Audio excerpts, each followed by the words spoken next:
사람은 누구나 다른 사람에게 사랑받고 싶지 미움받고 싶은 사람은 아무도 없습니다. 물론 우리가 살아가보다 보면 때때로 미움받을 용기가 필요할 때는 있지만 늘 미움받고 살아가고 싶은 사람은 아무도 없습니다. 그런데 우리가 살아가다 보면 종종 누구에게나 사랑받는 사람들이 있습니다.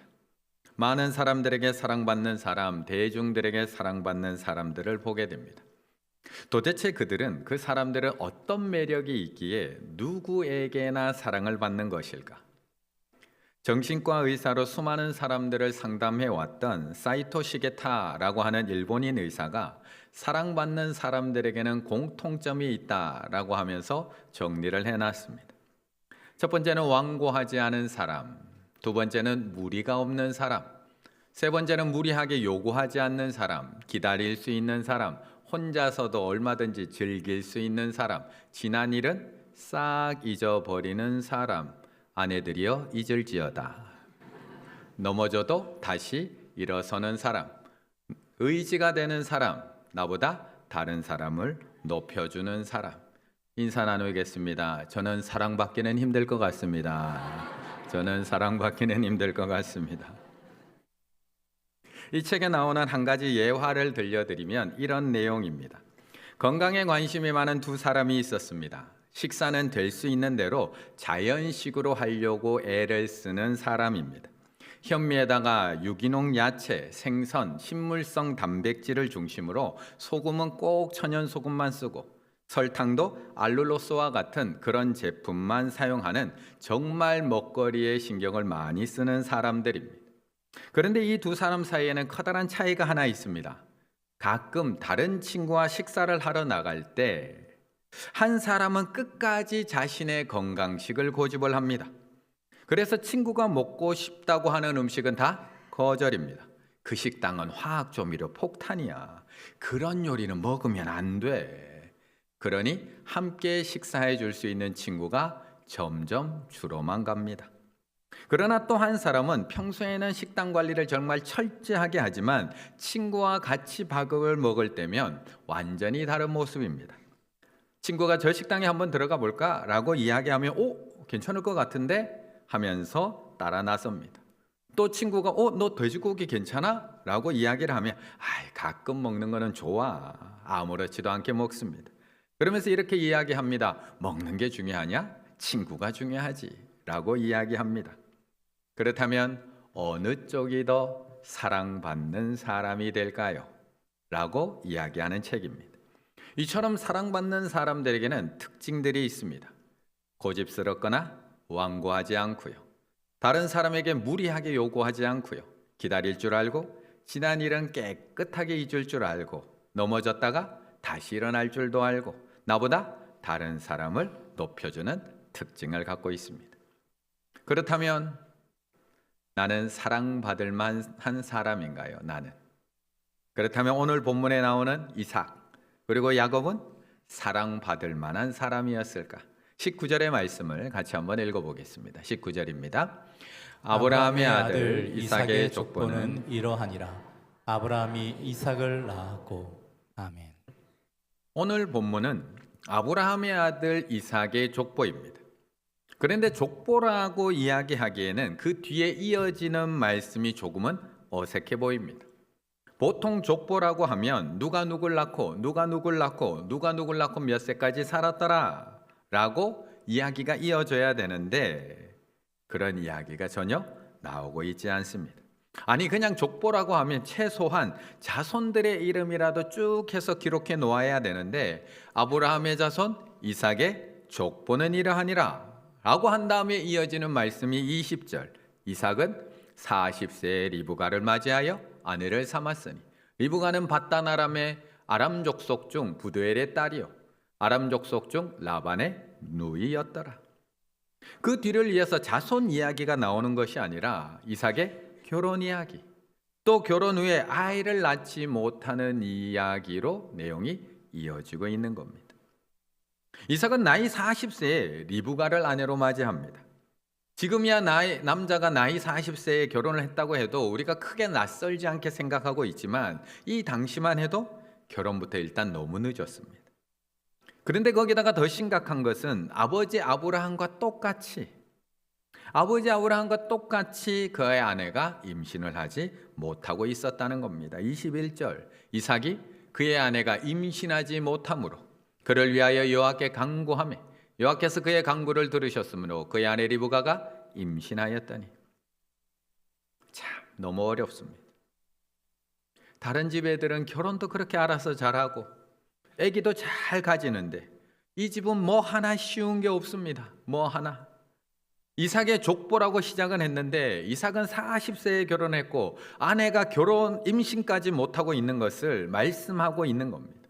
그리고 무려 20년이 지나서야 60세가 된 이삭이 임신을 하게 됩니다. 그런데 가끔 사람을 더욱 초라하게 만드는 방법이 있습니다. 안 그래도 내가 초라한데 누군가 사람을 더 초라하게 만드는 방법. 세상에는 상대성 오징어 이론이라는 것이 있습니다. 상대성 오징어 이론. 누구 옆에 서느냐에 따라서 그 사람이 빛나기도 하고 누구 옆에 서느냐에 따라서 그 사람이 오징어가 되기도 한다라는 이론입니다. 우리가 잘 알고 있는 훈남 가수 이승기. 우리 이승기를 잘생겼다고 생각하시나요? 아니면 그냥 훈훈하게 그저 그렇게 생겼다고 생각하시나요? 이렇게 보면 우리 이승기 너무 잘생겼습니다. 오재미 옆에 놓고 보면 너무 잘생겼습니다. 그런데 이렇게 놓고 보면 우리 이승기가 어떻게 보일까요? 원빈, 송중기, 이승기. 이것을 상대성 오징어 이론이라고 이야기를 합니다. 탑이라는 가수가 있는데 멤버인 대송 옆에 설 때는 어찌나 그렇게 멋있는지 모릅니다. 하지만 모델 차승원 옆에 딱 서 있으면 왜 이렇게 생겼을까 싶습니다. 가수 규현도 마찬가지입니다. 정우성 옆에 서는 순간 초라해지기 시작을 합니다. 가수 한승연 양도 예쁜 얼굴인데 배우 김태희 옆에 서면 너무 초라해 보입니다. 그러면 저는 어떨까요? 충일교회 장동건 저는 어떨까요? 이렇게 따로 놓고 보면 그래도 속아줄만 합니다. 그런데 저 가운데 들어가면 어떻게 될까요? 오징어가 됩니다. 이게 상대성 오징어 이론입니다. 이렇듯 사람을 더욱 초라하게 만드는 방법은 복잡하지 않습니다. 정말 멋있는 사람, 정말 화려한 사람 옆에 그냥 가만히 세워놓기만 하면 그 사람은 그냥 가만히 있는데 한없이 초라해 보일 수밖에 없다는 겁니다. 그런데 오늘 하나님은 이삭의 족보를 우리에게 보여주시면서 그 앞에다가 너무나 화려하고 너무나 멋있는 이스마엘의 족보를 먼저 배치해 놓으셨다는 겁니다. 12절부터 16절 이렇게 시작이 됩니다. 사라의 여종 애굽인 하갈이 아브라함에게 낳은 아들 이스마엘의 족보는 이러하고, 이스마엘의 아들들의 이름은 그 이름과 그 세대대로 이와 같으니라. 이스마엘의 장단은 느바요시요, 그 다음은 게달과 압부엘과 미상과 14절 15절 이들은 이스마엘의 아들들이요 그 총과 부락대로 된 이름이며 그 족속대로 12 지도자들이었더라. 얼마나 화려한지 모릅니다. 아니 지금 약속의 아들 이삭은 40이 되어서도 결혼을 못하고 저렇게 혼자 살아가고 있는데 14살 많은 형 이스마엘은 벌써 결혼해서 아들을 12명이나 낳았답니다. 약속의 아들 이삭은 20년 동안 자손이 없어서 20년이나 기다려서 이제 겨우 임신했다라는 소식을 듣고 있는데 이스마엘은 12명의 아들이 다 족속대로 지도자가 되었다라고 소개하고 있는 겁니다. 하나님 정말 너무하신 것 아닌가요? 아브라함 때 그렇게 기다리게 하셔서 시험하신 것, 그것은 우리가 충분히 이해하고 받아들입니다. 믿음의 조상을 만들기 위한 과정이었겠지. 그의 믿음을 점점 성장시키기 위한 하나님의 훈련이었겠지. 우리도 이해합니다. 그런데 이삭까지 20년 동안 아이가 안 생깁니다. 아버지는 25년, 아들은 20년. 이삭까지 이렇게 이스마엘 옆에서 초라하게 만드시는 것 너무 심한 것 아닌가요? 그런데 참 재미있는 것은 오늘 본문에 태어날 이 이삭의 아들 야곱 옆에도 에서라는 형을 세워놓으셨다는 겁니다. 약속의 아들 이삭 옆에는 육의 아들 이스마엘을 세워놓고 이삭을 한없이 초라하게 만드신 하나님께서 이번에는 야곱 옆에다가는 누가 봐도 멋진 형 에서를 딱하니 세워놓고 야곱을 초라하게 만듭니다. 27절 그 아이들이 장성함에 에서는 익숙한 사냥꾼이었으므로 들 사람이 되고 야곱은 조용한 사람이었으므로 늘 장막에 거주하니. 그렇다면 우리 성도님들이 이 둘 중에 누구를 선택하시겠습니까? 결혼도 잘하고 자식도 잘 낳고 그 자식도 잘 키운 이스마엘과 40이 넘어서야 겨우 결혼하고 자식도 한 명 없이 살아가는 이삭, 누구를 선택하시겠습니까? 남자답고 호탕하고 사냥도 잘하고 요리도 잘하는 에서, 조용하고 얍삽하고 거짓말만 하며 살아가는 야곱, 누구를 선택하시겠습니까? 23절의 말씀을 같이 읽어보겠습니다. 23절입니다. 여호와께서 그에게 이르시되 두 국민이 내 태중에 있구나. 두 민족이 내 복중에서부터 나누이리라. 이 족속이 저 족속보다 강하겠고 큰 자가 어린 자를 섬기리라 하셨더라. 아멘. 방금 드렸던 질문은 우리 성도님들에게는 너무 쉬울 것 같습니다. 왜요? 성경 내용을 이미 잘 알고 있기 때문에. 그렇다면 현실적으로 지금 방금 질문을 조금 바꾸어서 다시 한번 질문을 드리면, 우리 성도님들은 어떤 인생을 살고 싶습니까? 어떤 인생? 이스마엘처럼 결혼도 알아서 잘하고 자식도 순풍순풍 잘 낳고 그 자식 누구 하나, 12명 누구 하나 부족함 없이 모든 나라의 지도자가 되어서 살아가는 그런 인생을 살고 싶은가요? 아니면 자기가 알아서 결혼도 못해서 아버지가 신부감 데려올 때까지 매일 들판에 나가서 묵상하고 기도하다가 40이 넘어서야 결혼하고 60이 되어서야 첫 아이 이삭을 얻는 그런 인생을 살고 싶습니까? 남자로 태어났다면 사냥도 잘하고 음식도 잘하고 호탕하고 리더십 있으며 누구에게나 사랑받는 그런 사람으로 살아가고 싶은가요? 아니면 야곱처럼 욕심은 많은데 성격은 조용을 해서 어떻게 해서든 이 욕심을 채우기 위해서 거짓말하고 머리 살살 굴려가면서 다른 사람들 뒷박꿈치나 잡고 넘어뜨리며 살아가는 그런 사람으로 살고 싶은가요? 우리 성도님들이라면 누구를 더 사랑하시겠습니까? 사실 물을 필요가 없습니다. 왜냐하면 오늘 본문에 보면 그의 아버지 이삭조차도 애굽을 에서를 더 사랑했기 때문입니다. 그 아버지조차도 28절, 이삭은 에서가 사냥한 고기를 좋아하므로 그를 사랑하고. 고민할 게 없습니다. 그 쌍둥이 아버지조차도 에서를 더 사랑합니다. 이처럼 세상에는 사랑받을 만한 사람들이 너무나 많이 있습니다. 결혼도 못하고 아이도 못 가진 이삭보다 훨씬 더 사랑받을 만한 이스마엘도 있고, 조용하고 얍삽하고 거짓말 잘하는 야곱보다 훨씬 더 사랑받을 만한 에서도 있다는 겁니다. 그런데 놀라운 것은, 아니 이상한 것은, 하나님은 그들을 선택하지 않으십니다. 우리가 볼 때는 당연히 모든 사람들로부터 사랑받는 그 사람을 선택하시고 결혼도 못하고 아기도 못 낳는 이삭을 선택하지 않을 것 같지만 하나님은 이삭을 선택하십니다.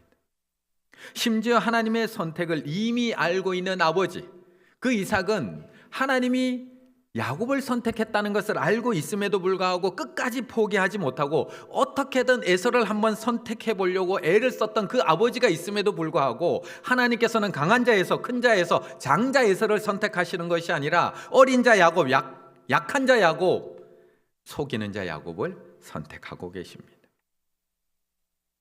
하나님은 도대체 왜 이런 선택을 하시는 걸까요?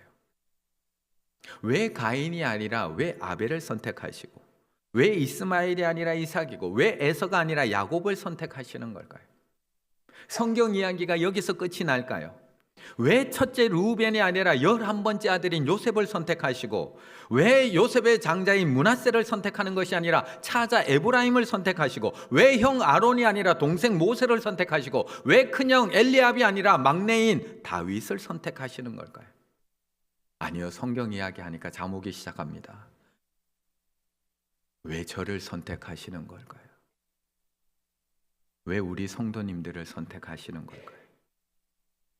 저 세상에 나가면 사랑받을 만한 사람들이 얼마나 많은데 왜 오늘도 어설프게 흔들리며 살아가는 우리를 선택하는 건가요? 왜 저인가요? 사실 우리는 늘 이 질문을 합니다.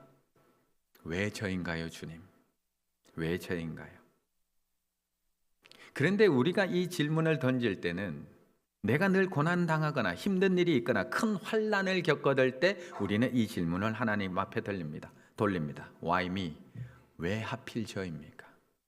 왜 저입니까 하나님? 왜 하필 제가 이 고난을 당해야 됩니까? 우리도 이 질문 던집니다.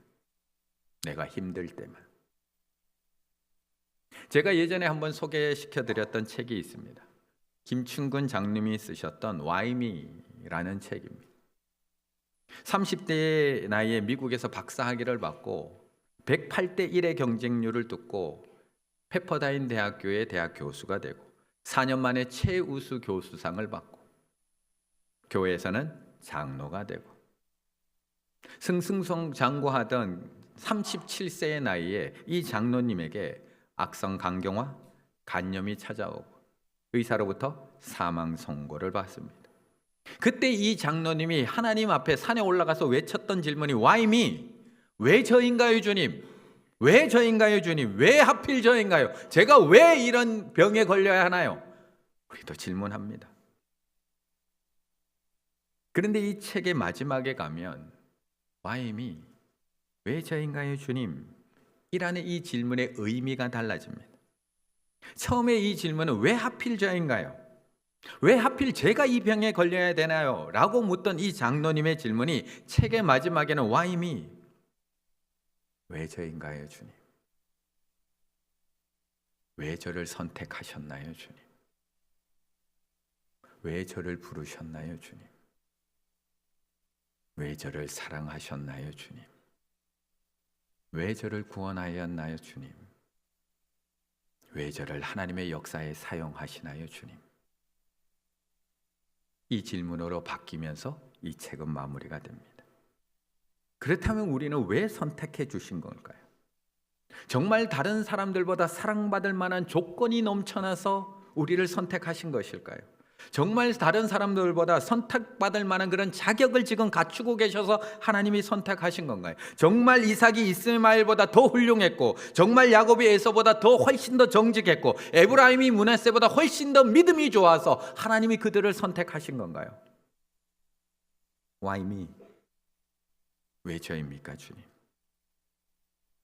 우리는 나에게 고난이 찾아왔을 때만 이 질문을 던져야 하는 것이 아니라 사랑받을 만한 아무런 조건이 없음에도 불구하고 하나님의 자녀로 선택을 받고 이 자리에 나온 우리 모두는 하나님의 예배 앞에서 십자가 앞에서 이 질문을 던져야 됩니다. 도대체 왜 저입니까 주님? 왜 저입니까 주님? 우리가 정말 자격이 있을까요? 우리가 정말 이 자리에 앉아 있을 수 있는 자격이 있을까?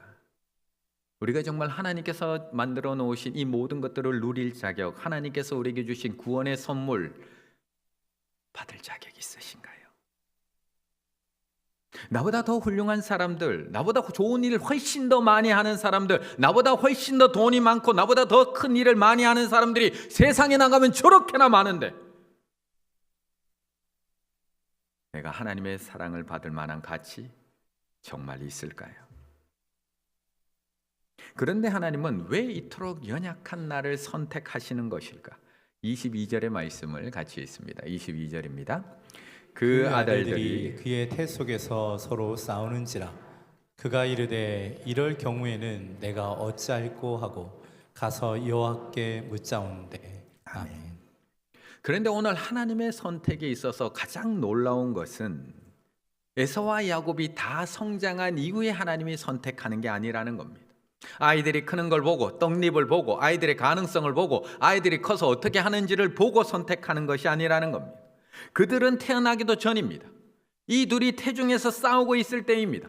처음 아기를 가져본 엄마조차도 이걸 어떻게 해야 될지 몰라서 어찌할 바를 몰라 하고 있는 상황에 결국 어찌할 바를 몰라 하던 이 리브가가 하나님 앞에 묻고 있는 겁니다.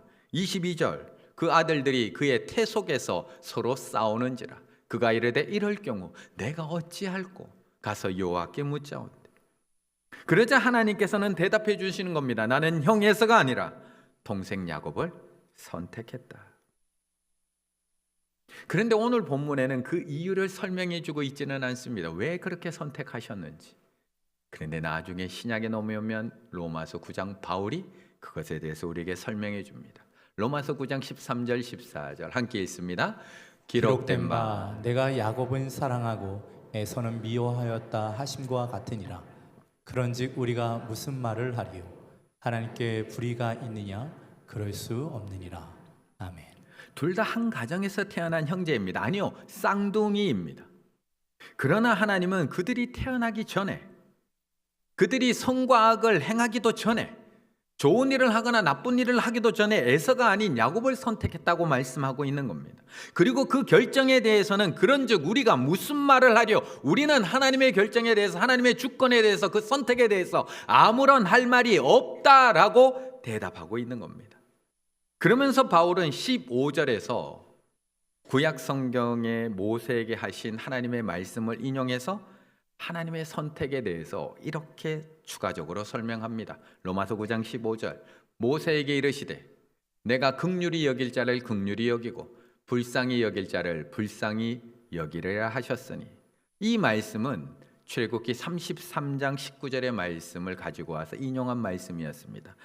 여호와께서 이르시되 내가 내 모든 선한 것을 내 앞으로 지나가게 하고 여호와의 이름을 내 앞에 선포하리라. 나는 은혜 베풀 자에게 은혜를 베풀고 긍휼히 여길 자에게 긍휼을 베푸느니라. 은혜를 베풀고 긍휼을 베푸는 주권은 하나님께 있다라는 것을 말씀하고 있습니다. 하나님이 이스라엘을 구원하기 위해서 선택하신 모세는 그렇다면 이스라엘의 지도자가 될 만한 사람이었을까요? 우리는 모세를 위대한 지도자로 생각하고 있지만 사실 그는 절대 이 일에 사용될 수 없는 사람입니다. 모세는 단순히 혀가 둔해서 사용할 수 없었던 사람이 아니라 자신의 동족들인 이스라엘 백성들이 애굽에 있을 때 노예로 신음하며 매일매일 힘들게 살아가고 있는 그 시간에 모세는 무려 40년 동안 애굽의 왕자로서 왕궁에서 호의호식하며 살아갔던 사람입니다.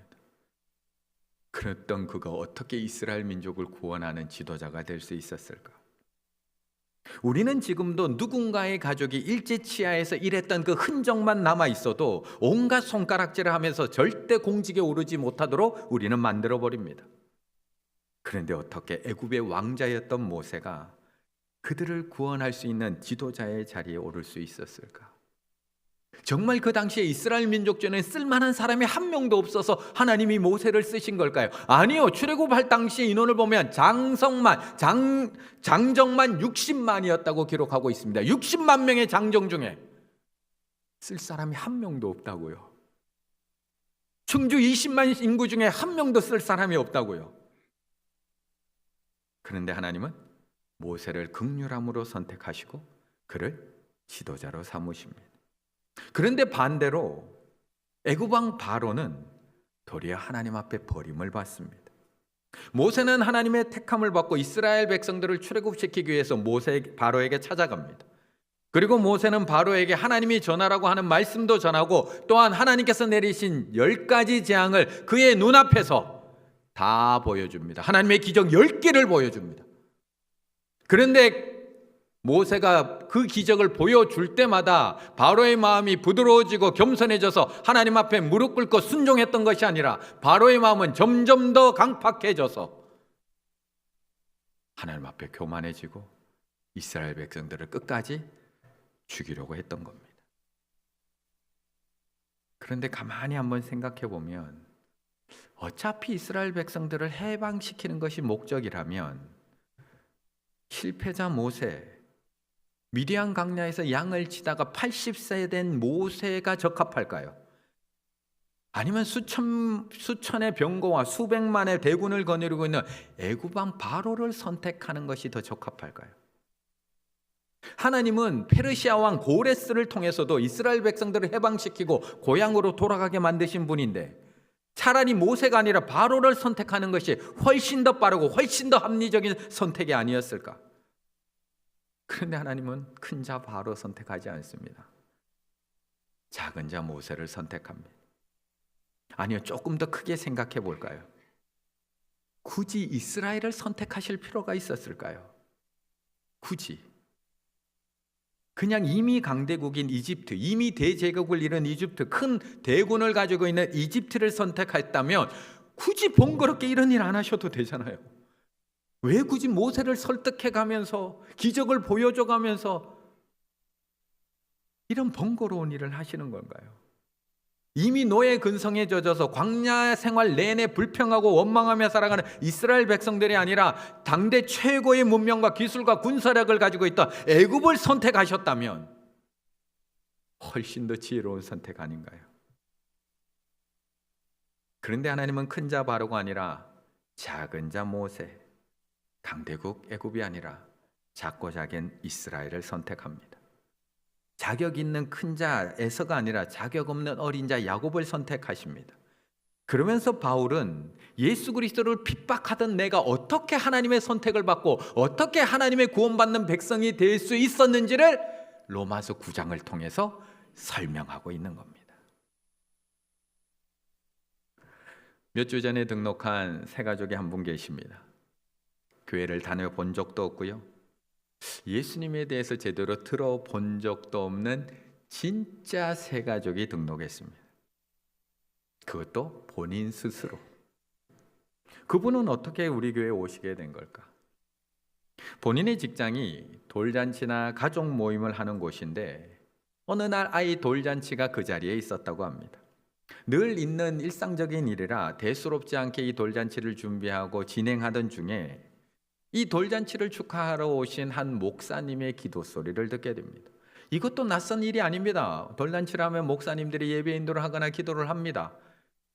그런데 그날따라 그 목사님의 기도가 마음에 남기 시작을 합니다. 그리고 계속 생각나기 시작을 합니다. 그리고 나도 교회 한번 나가봐야 되겠다라는 생각이 들어 자기 발로 우리 교회에 와서 등록하고 있습니다. 이거를 제가 어떻게 설명을 해야 될까요? 이거를 제가 어떻게 설명을 드려야 될까요? 또 2주 전에는 절에 열심히 다니던 새 가족이 등록을 하기도 했습니다. 작년 생명회복의 날 우리 교회 한번 초청을 받아서 예배 드리기는 했지만 지난 주일에는 설교를 듣다가 눈물을 흘리기도 합니다. 아직 그 이유가 뭔지를 정확하게는 알지 못하겠습니다. 하지만 분명히 하나님께서 그 마음을 만지고 계시다는 것을 우리는 조금은 알 수 있을 것 같습니다. 어떻게 이런 일들이 가능할까요? 어떻게? 우리가 예수님을 선택한 것이 아니라 예수님이 우리를 선택하신 줄로 믿습니다. 우리가 하나님을 사랑한 것이 아니라 하나님이 우리를 사랑하셨습니다. 모든 것의 시작은 하나님입니다. 하나님이 우리를 선택하신 까닭에 우리는 보석이 된 겁니다. 우리는 원래 죄인이고 하나님과 원수된 사람이었습니다. 그런데 하나님이 우리와 같은 죄인을 하나님의 보배로 선택하십니다. 조나단 에즈워즈는 하나님의 선택의 역설이라는 이야기를 합니다. 우리가 탁월해서 선택하신 것이 아니라 하나님이 그들을 선택한 다음에 탁월하게 만드셨다는 것입니다. 하나님의 선택과 하나님의 무조건적이며 무한하신 사랑을 배우고 깨닫고 확신하게 될 때 우리는 그 사랑 안에서 마음의 평안과 안식을 얻을 수 있는 것입니다. 사실 왜 하나님이 큰 자 에서가 아니라 어린 자 야곱을 사랑하게 하셨는지 사실 그 이유 저는 모릅니다. 하나님이 왜 지혜롭고 건강하고 능력 많고 모든 사람들에게 사랑받고 존경받을 만한 그 많은 사람들로부터 선택받을 만한 저 많은 사람들이 있음에도 불구하고 왜 저를 선택해서 이 자리에 세우셨는지 저는 그 이유를 알지 못합니다. 아니 어쩌면 우리 모두는 그 이유를 죽을 때까지 알 수 없을지도 모릅니다. 왜요? 아무리 찾아봐도 그 일을 찾을 수 없기 때문에 그렇습니다. 왜 나를 선택하셨나요? 아무리 찾아봐도 찾겨지지가 않습니다. 그래서 오늘 제가 우리 성도님들에게 말씀드릴 수 있는 한 가지, 그것은 그럼에도 하나님은 우리를 사랑하시는 줄로 믿습니다. 그럼에도 하나님은 저를 사랑하시고 그럼에도 하나님은 우리 성도님들을 사랑하시는 줄로 믿습니다. 그래서 로마서 9장 19절에 이렇게 말씀을 하는 겁니다. 그런즉 원하는 자로 말미암음도 아니요 원한다고 해서 되는 것 아니다. 다른 박질하는 자로 말미암음도 아니요 열심히 노력하고 애쓴다고 되는 것도 아니다. 오직 긍휼히 여기시는 하나님, 너를 선택하신 하나님, 사랑하기로 작정하신 하나님, 그 하나님으로 말미암음이니라. 제가 원해서 아니요, 제가 성경 더 열심히 읽고 더 노력하고 더 애써서 아니요, 제가 뛰어나서 아니요, 제가 더 똑똑하고 능력이 많아서 아니요, 오직 하나님이 우리를 사랑하기로 작정하셨기 때문에, 그리고 야곱과 같은 나를 긍휼히 여기셨기 때문에 그 이유 하나밖에 없다는 것을 말씀하고 있습니다. 저문 열고 세상에 나가보시면 나와 비교도 안 되는 사랑받을 만한 사람들, 이스마엘과 같은 사람들, 에서와 같은 사람들 얼마나 널려 있는지 모릅니다. 그 사람들 볼 때마다 우리는 비교가 되고 주눅이 들고 위축이 돼서 믿음의 자신감이 날마다 떨어지며 우리는 살아갑니다. 하지만 우리가 반드시 기억해야 될 것은, 그런 조건을 아무리 많이 갖추고 있어도 나를 선택하신, 하나님이 선택하신 사람은 나라는 사실, 하나님이 나를 이미 선택하시고 사랑하기로 작정하시고 저 십자가에서 그 사랑을 확정하신 그 하나님의 절대적인 사랑과 선택이 있었다는 것을 꼭 기억하시며, 이번 한 주간도 다시 믿음 안에서 다시 힘을 내서 힘차게 살아가실 수 있는 우리 충혈의 가족들 다 되시기를 간절히 바라겠습니다.